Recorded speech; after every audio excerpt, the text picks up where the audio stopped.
artsy as shit, so I apologize. Something I put together. I'm gonna try a monologue as opposed to telling jokes. Let's get honest for a moment. I hated everything and everyone during the heart of the pandemic.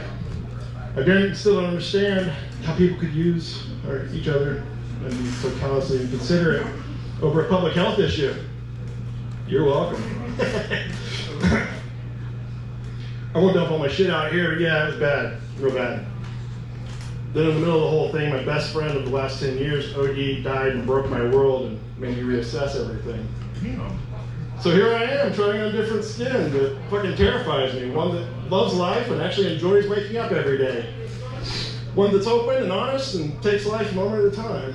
I've got stories to tell and something to say, and the stage is the place where I can look that shit up. All it took was the death of one beautiful person.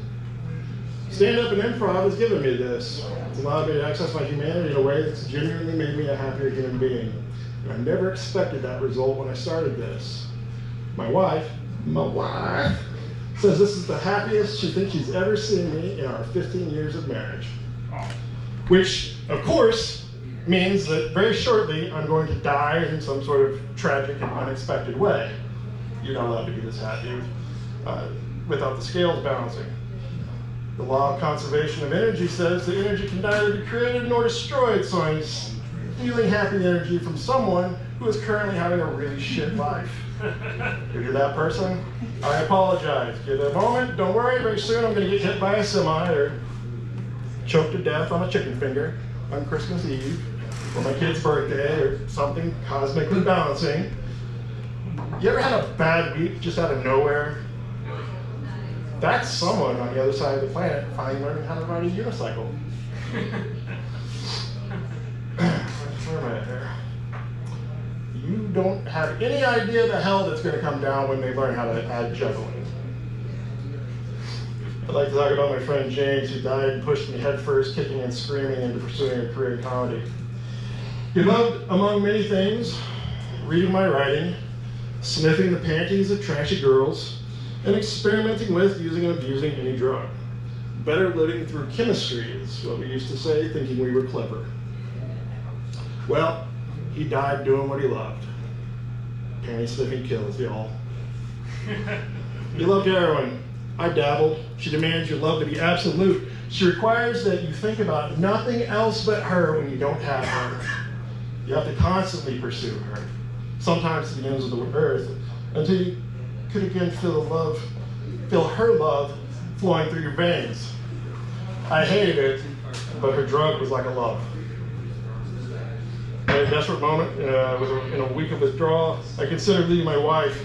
In my moment of weakness, my mind said yes, but my body, I said yes to. But my heart, it said no.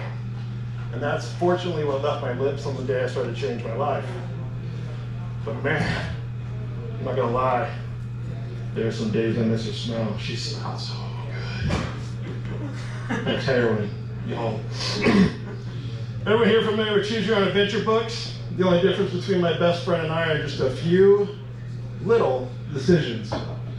As a regular customer of freelance pharmaceutical vendors, you're just an unused fentanyl test strip away from prematurely finding the end of your own Choose Your Own Adventure book. Okay, Timmy, do you want to buy this shady gack from someone who isn't your regular connect? Yes is page 42, and no is page 69. Yes, read page 42, Mommy. Oops, you died alone in your bathroom. Everyone you love has a U-shaped hole in their heart forever. Your sober friend inherited your record player, crippling grief, and a new sense of purpose. The end.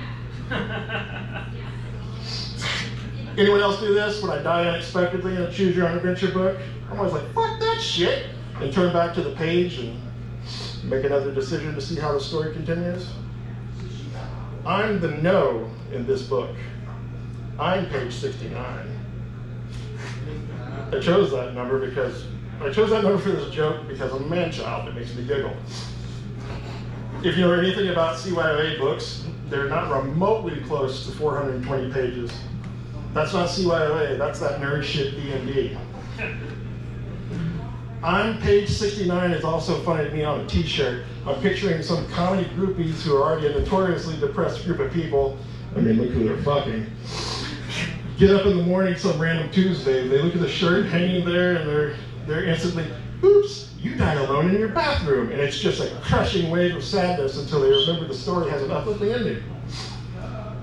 I'll leave you with this. When a drug dealer asks what the shirt means, it's going to be fucking hilarious.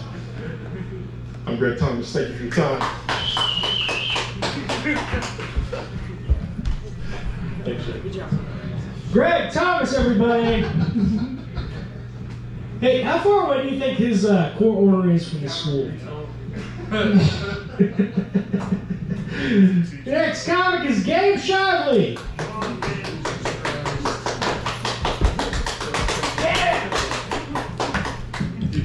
Are we taking bets on how long Kirstie Alley's